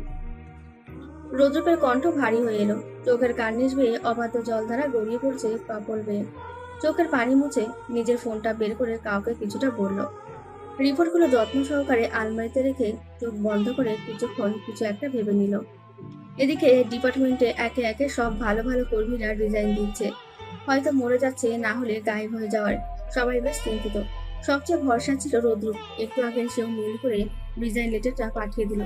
শিশার রিজাইনটা নিয়ে সবাই বিভিন্ন জল্পনা কল্পনা চলছিল, কিন্তু কেউই সঠিকটা জানতে পারেনি। এখন আবার রোদ্রুপও রিজাইন নিয়ে নিল। কি হলো এদের? এদিকে টমসকে হন্যে হয়েও খুঁজেও পাওয়া যাচ্ছে না। রাত বাড়তেই রোদ্রুপ সাবধানে অ্যাপার্টমেন্টের ছাদে চলে এলো। লম্বা একটা রশি ছাদের পেছনটায় ফেলে পিলারের সাথে শক্ত করে বেঁধে দিল, যা নিচ পর্যন্ত চলে গেছে। রশিটা পেয়ে রোদ্রুপ নিচে নেমে গেল।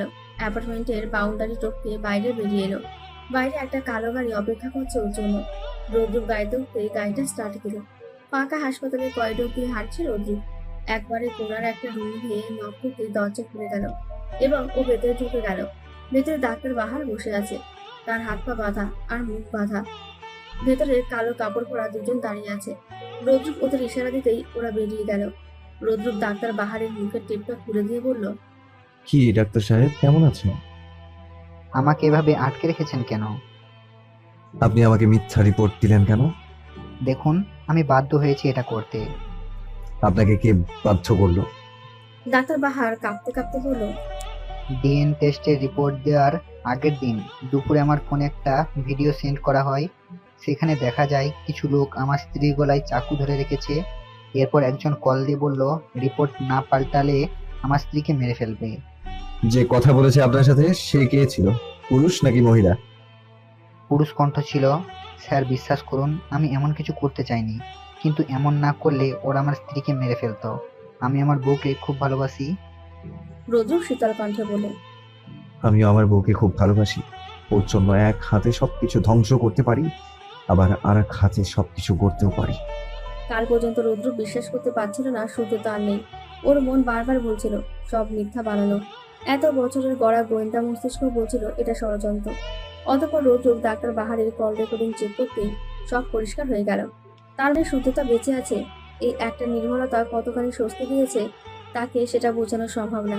রৌদ্রুপ মনে মনে বলল, শুদ্ধ, চিন্তা করো না, খুব শীঘ্রই আমাদের আদুরে দিন শুরু হবে। সেই আদুরে দিন। সীসা আর রৌদ্রুপ মুখোমুখি বসে আছে। মুখে ভয় ডরহীন চাহনি সীসার, যেন ও জানতো এমন একটা দিন আসবে। রৌদ্রুপ ওর দিকে তীক্ষ্ণ দৃষ্টিতে তাকিয়ে থেকে বলল, শুদ্ধতা কোথায়? সীসার ঠোঁট অদ্ভুত রহস্যময় হাসি দেখা গেল। এই হাসির অর্থ কি? সীসা মুখে হাসি ভাবটা ধরে রেখে বলল। রৌদ্রুপ কষে এক চড় দিল সীসার গালে, বলল, বাজে বকা বন্ধ কর, বলে দে শুদ্ধতা কোথায়। এতে তোরই ভালো, অল্পতে ছেড়ে দেব। আমার রাগ উঠালে কি হবে সেটা তুই কল্পনাও করতে পারবি না। তাই আবার বলছি, শুদ্ধতা কোথায়?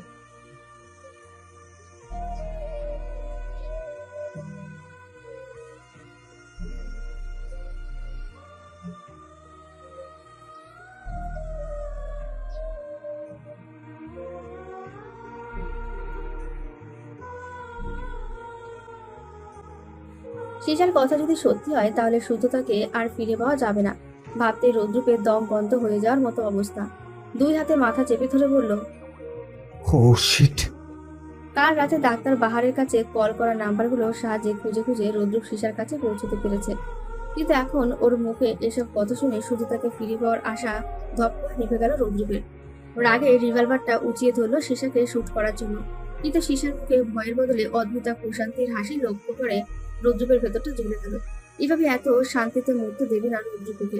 যতটা কষ্ট সীসা ওদের দিয়েছে তার চেয়ে বহুগুণ কষ্ট ফিরিয়ে দেবে রৌদ্রুপ। এমন প্রতিজ্ঞা করে রিভলভারটা প্যান্টের পকেটে রেখে দিল। তারপর বাঁকা হেসে বলল, তুই আমার শুদ্ধতাকে কেড়ে নিলে আমি তোর পরিবারকে ছেড়ে দিই কি করে? মৃত্যুর আগে নিজের পরিবারের ধ্বংস দেখতে পাবি তুই। তোর বাবা মা ভাই ভাবি। কেমন হয় যদি একটা বোমা ব্লাস্ট করি? সীসার প্রশান্ত মুখে এবার ভয় নামলো। আজকে বলে উঠল,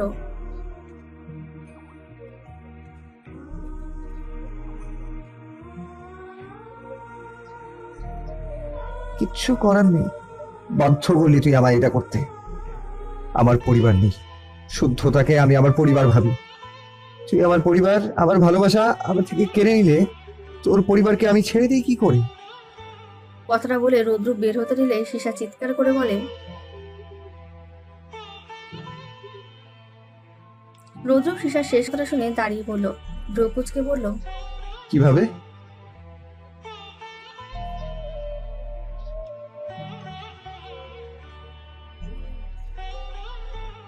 ওরা এখন কোথায় থাকতে পারে? রৌদ্রুপ তৎক্ষণাৎ ওদের ডিপার্টমেন্টের হেড অফিসারকে ফোন দিল। উনি রিসিভ করতে বলল, sir, I want to withdraw my resign letter. Oh, that's really great. You are hopeful to you. Sir, I need your help. Yes, tell me. Sir, খবর পেয়েছি কক্সবাজারে একটা নারী চক্র বিকেল 5টায় বাংলাদেশ বর্ডার ছাড়বে। বেশ কিছু সংখ্যক নারীকে সৌদি আরব পাচার করবে। আমাদের আটকানো উচিত ওদের। ইয়েস, আমি কক্সবাজার থানায় কনফার্ম করেছি। তুমি এখনই কক্সবাজারের উদ্দেশ্যে রওনা হও কুইন। Yes sir. রৌদ্র ফোন রেখে তড়িঘড়ি করে বাসা থেকে বের গেল। হেলিকপ্টারের একটা টিম পাঠানো হলো কক্সবাজারে। ওপর মহলের নির্দেশে কক্সবাজার সমুদ্র বন্দরে কড়া পাহারা বসানো হয়েছে। 1 ঘন্টার মধ্যেই রৌদ্রীপের টিম পৌঁছে গেল কক্সবাজার। সরাসরি সমুদ্র বন্দরে চলে গেল। ইতিমধ্যে 2টো নারী পাচারকারী দলকে আটক করা হয়েছে। প্রত্যেকটা দলে 20 জন করে নারী আছে। ওদের মধ্যে শুদ্ধতা নেই। তার মানে শেষ যে চক্রটা আছে ওইখানে পাওয়া যাবে শুদ্ধতাকে। খানিক পরেই ওই দলটাকেও পাওয়া গেল। সার্চ করার পর অবশেষে শুদ্ধতার দেখা মিলল, কিন্তু শুদ্ধতা গাড়ির ভেতর অজ্ঞান হয়ে পড়েছিল, আর বাকি মেয়েরা ভয়ে তটস্থ হয়ে আছে। রৌদ্রকে দেখেই মায়া হলো। তৎক্ষণাৎ ওর মাথাটা বুকে চেপে ধরে কপালে একটা চুমু খেলো, আর ওকে হসপিটালাইজড করা হলো। বাকি মেয়েদের ঠিকানা অনুযায়ী বাসায় পৌঁছে দেওয়া হচ্ছে। এই সকল চক্রের সাথে রাহাতও ছিল। ওকে সহ বাকি সদস্যদের হাজতে নেওয়া হয়েছে। 12 ঘন্টা পর ক্লান্ত আখিদয় মেলে চাইল শুদ্ধতা। আস্তে আস্তে ঘাড় ঘুরিয়ে তাকাতেই বুঝলো এটা হসপিটাল। পাশে রৌদ্রুপ ওর এক হাত ধরে ঘুমিয়ে রয়েছে। অজান্তে শুদ্ধতার মুখে হাসি ফুটলো, চোখ দিয়ে 1 ফোঁটা পানিয়ে পড়লো। এভাবেই আবার দেখা হবে ভাবতেই পারেনি সে। সব আশা ছেড়ে দিয়েছিল। হুট করে ফোন বাজতেই রৌদ্রুপ ঘুম থেকে উঠে পড়লো। চোখ খুলতেই প্রথমে শুদ্ধতার হাস্যোজ্জ্বল মুখশ্রী দেখতে পেল। নিজেও একটু হেসে ফোনটা রিসিভ করলো। কমিশনারের ফোন। উনি বললেন, নাও হাউ ইজ সি? আগের চেয়ে ভালো, জ্ঞান ফিরেছে। কখন? একটু আগে। আচ্ছা আচ্ছা, যত্ন নিও ওর। রাখি, আল্লাহ হাফেজ। ইয়েস স্যার, আল্লাহ হাফিজ। ফোন রেখে শুদ্ধতার দিকে কিছুক্ষণ চেয়ে রইল। নিজের হাতটা ওর গালে দিয়ে নরম কণ্ঠে বলল, এখন কেমন আছো? ভালো। এ কি, কাঁদছো কেন? এতদিন কাঁদতে পারিনি তাই। কথাটা বলে রৌদ্রুপ চোখ মুছলো নিজের। এরপর শুদ্ধ চোখে পানি দেখে বলল, তুমি কাঁদছো কেন? হাসি কান্না সংক্রামক জানো না? তুমি কাঁদছো বলেই তো কাঁদলাম। রৌদ্র হেসে ফেললো শুদ্ধতার কথা শুনে। তারপরে খেয়াল করলো শুদ্ধতা আজ আপনি সম্বোধন করেনি। মুচকি হাসলো রৌদ্রুপ। এখন মধ্যরাত, আরো কয়েক ঘন্টা পরে সকালের আলো ফুটবে। দুজনেরই কেউই ঘুমাচ্ছে না। কয়েকদিনের জমানো কথাগুলো ভুলে যাচ্ছে একে একে। মাঝে মধ্যে ভালোবাসা বিনিময়ও হচ্ছে। 1 মাস পর। ডাক্তার, 202 নম্বর বেডের পেশেন্টটা প্রচন্ড পাগলামি করছে। কারোর কথা শুনছে না, হিংস্র আচরণ করছে, কাউকে কাজে যেতে দিচ্ছে না। আমি পারছি না স্যার, আপনি একটু আসুন। গত 1 মাস ধরে মানসিক ভারসাম্য হারিয়ে পাবনা মানসিক হাসপাতালে ভর্তি আছে সাবেক গোয়েন্দার উপপ্রধান শারমিন সিসা। অবস্থার কোনো উন্নতি নেই। দিন দিন আরো বেপরোয়া হয়ে উঠছে সে। তার সারাদিন কাটে ঘুমিয়ে। ঘুম থেকে জেগে উঠলে চিৎকার করতে থাকে। তাই বেশিরভাগ সময়ই তাকে ঘুম পাড়িয়ে রাখা হয়। হঠাৎ এভাবে ভারসাম্য হারানোর কারণ খুঁজে পাচ্ছে না কেউই। একটা গান ধরো তো। ঠিক আছে, তবে ডুয়েট। আচ্ছা, তুমি আগে শুরু করো। রৌদ্রুপ গাড়ি ড্রাইভ করতে করতে বলল, কিছুক্ষণ আগে দুজনে হুট করে প্ল্যান করলো লং ড্রাইভে যাবে আজ। চটপট বেরিয়েও বলল। গাড়ির খোলা ছাদে উপর থেকে তারা ভরা আকাশ, মৃদু হাওয়া আর ভালোবাসার মানুষ। আহা, এই আদুরে দিন।